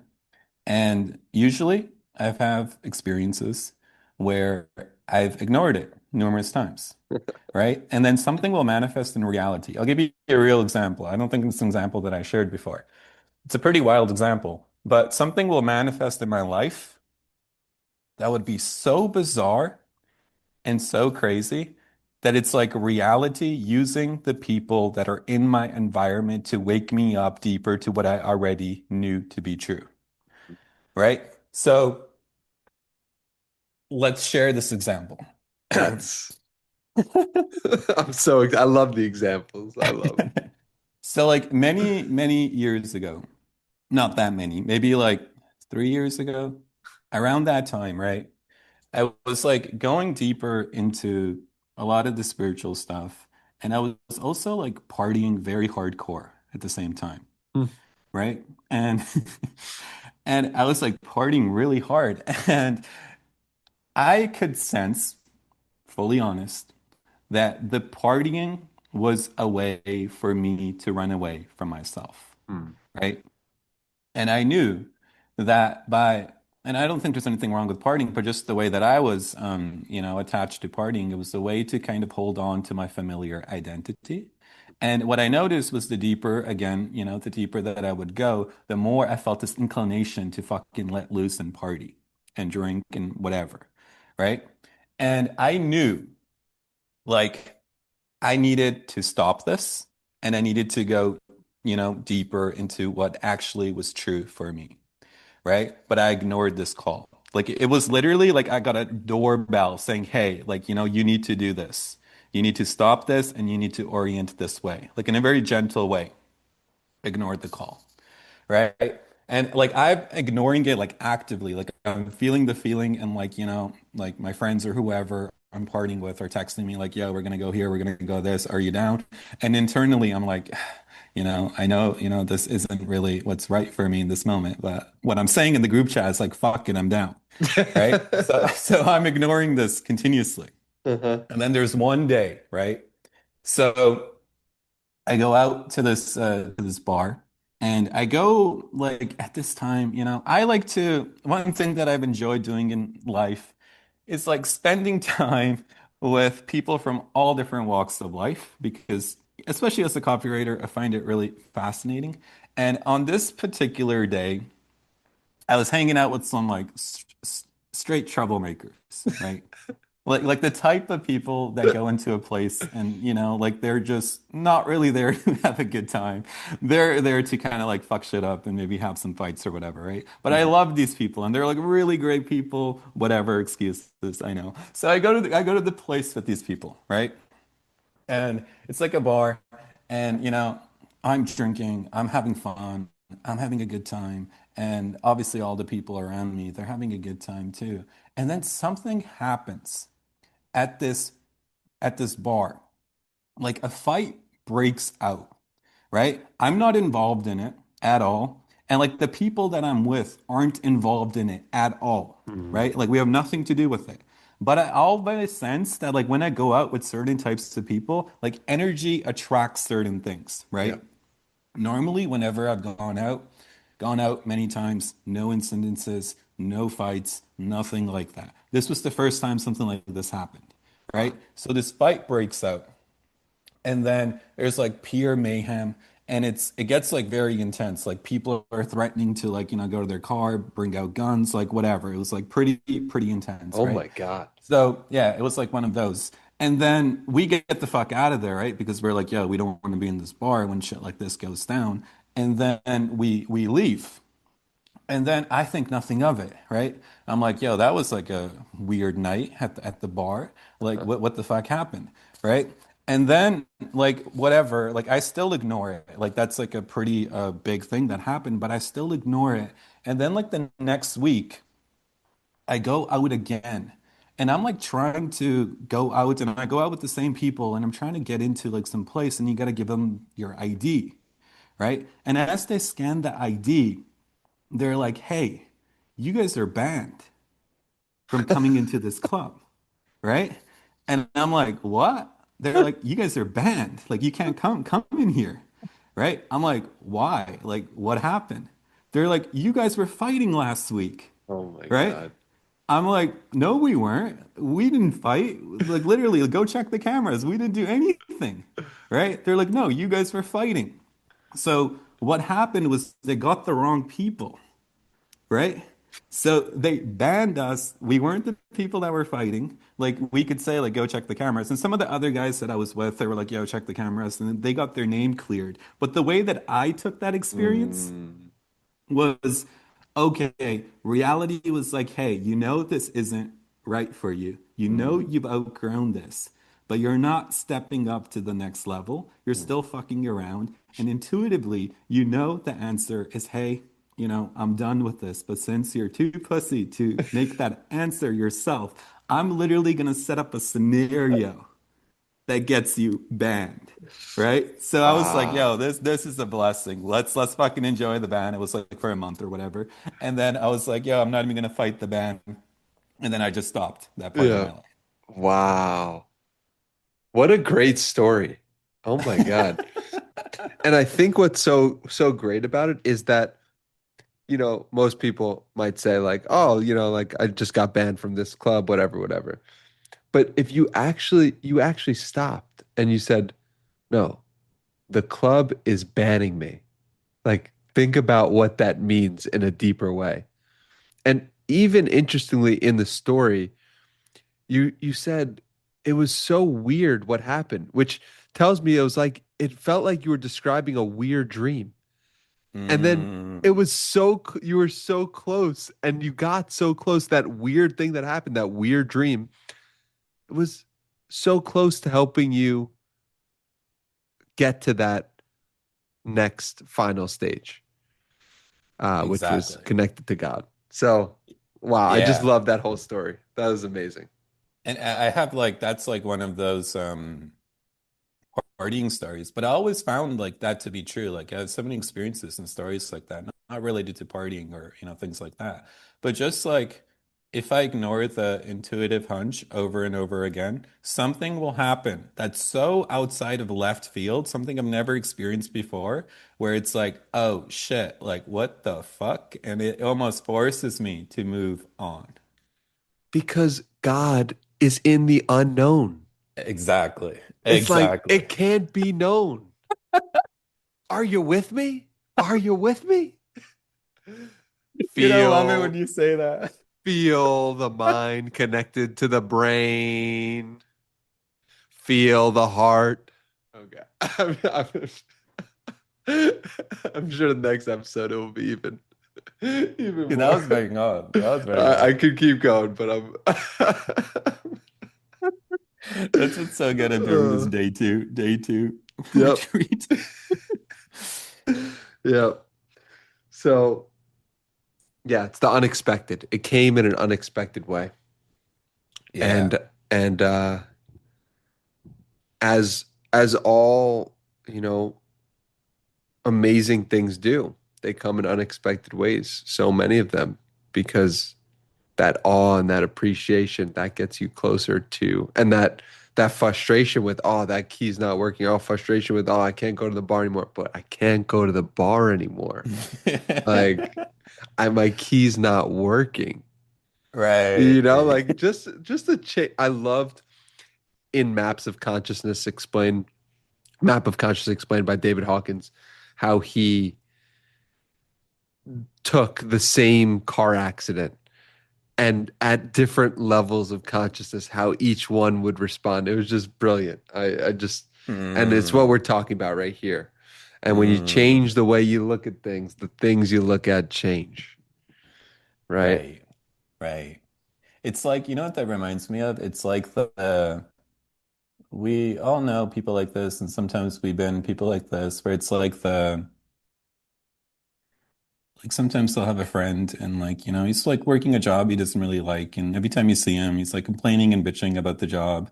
And, that's like all he talks about is just how shitty this job is and how much he hates it. Mm. And, like just if he could just do something else, but he never quits the job and he just continues to complain and bitch and moan. And then after a couple of weeks, after a couple of months, after a couple of years, hopefully not years, but sometimes it gets there. Let's say he gets laid off, right? Mm.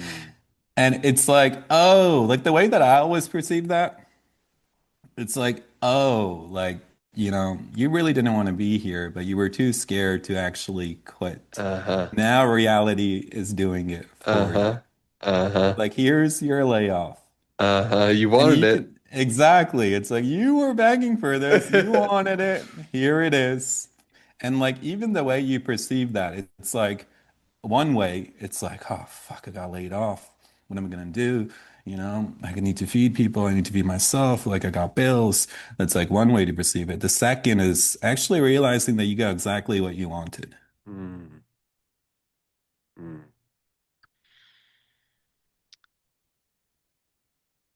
Yeah. So like that's how I took it. Like I remember, like to this day, like literally, again, it loops back to what we just said.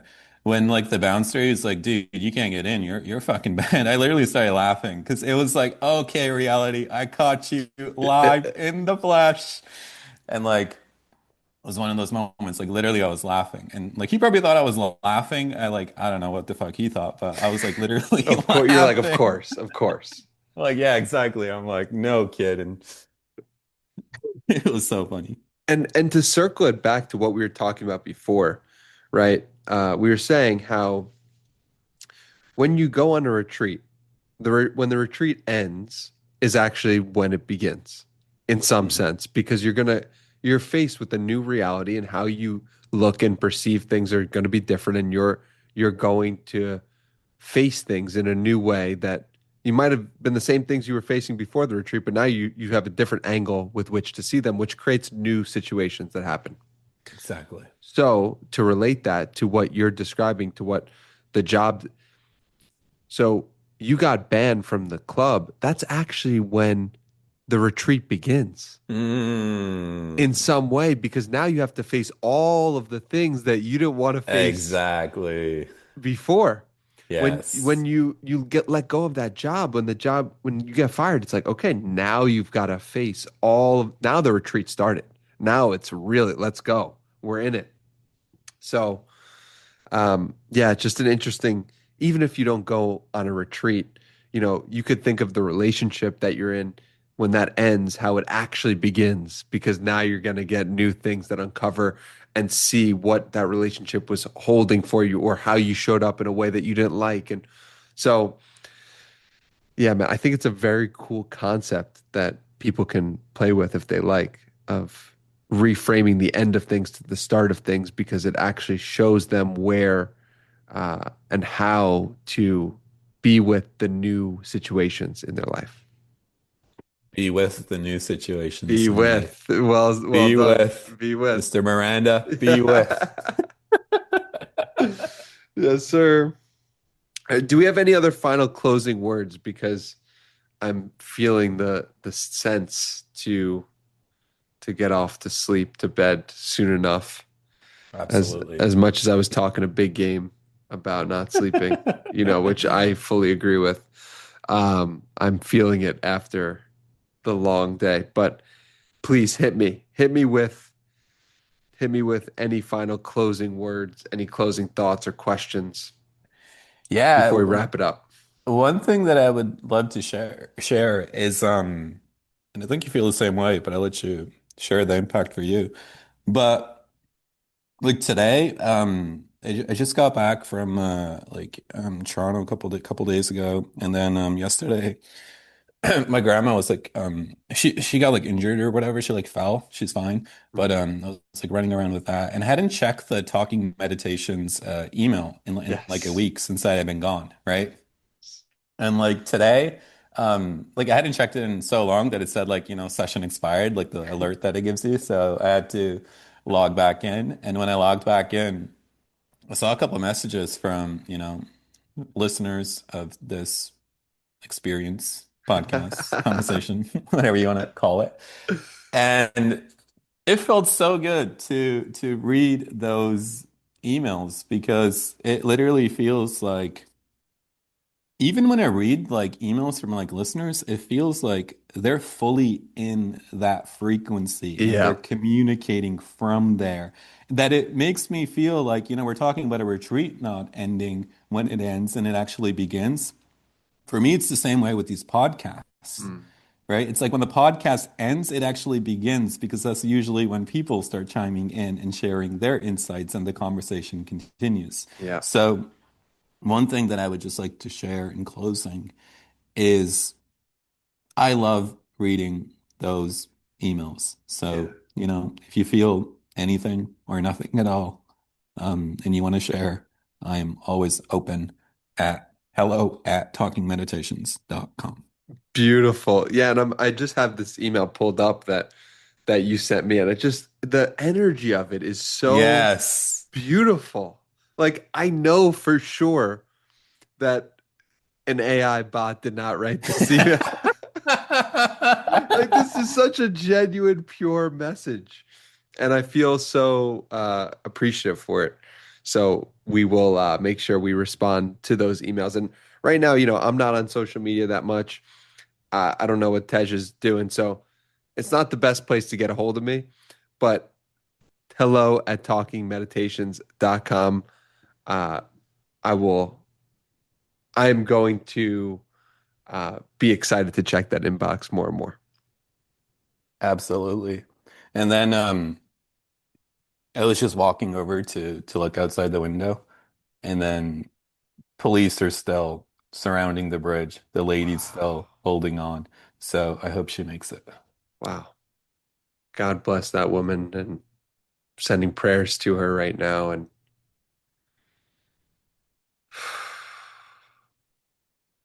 yeah, yeah.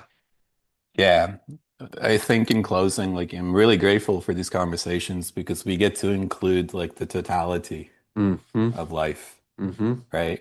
It's like, and I think this is where like the compassion comes into play, right? It's like, there's so much light and love, but there's also like compassion for some of the suffering that Yeah. people are enduring. And I just wanted to bring that in as well. Yeah, I love that. It's the real life, you know. As we're laughing to each other, you could literally see death so close to you, which is a very sobering reality. And like, yeah, it's good to be mindful of as we're talking about these deep things. And it's good to be mindful as um, we're laughing. And I hope to be laughing all the way to my grave, but that's not the reality for some people. And that's really what my heart goes out to them for Absolutely. the suffering Absolutely. to get to Dude, that even point. dude, even like this lady's like will is actually inspiring. She's literally been Yeah. holding on to the side of that ladder of that bridge for over 4.5 hours now. Wow. Wow. Right? So even the will in that, like, dude, like I'm talking about like I can't even like sometimes sit down for like 10 minutes, right? She's like 4.5 hours Wow. just filling. But dude, this was amazing. I can't wait to run next week's podcast and see all that's marinating and all that's been cooked and the post-retreat reflections as much as you want to share. Yes, sir. Thank you so much for the incredible conversation as always. Incredible circumstances to make this happen on this specific moment. And I am so looking forward to having some wonderful dreams tonight after the full day of meditation. Joe Dispenza and Tej Dosa. Are you kidding me? How blessed am I? Dude, enjoy the sleep to the fullest. And dude, incredible commitment on your end. It's very inspiring for me. So Likewise. thank you. And also thank you so much for staying up tonight and doing this. It should be mentioned it's 9:20 in your area and you were just down for whatever. So I have so much appreciation for that, for your own personal desire and commitment to this.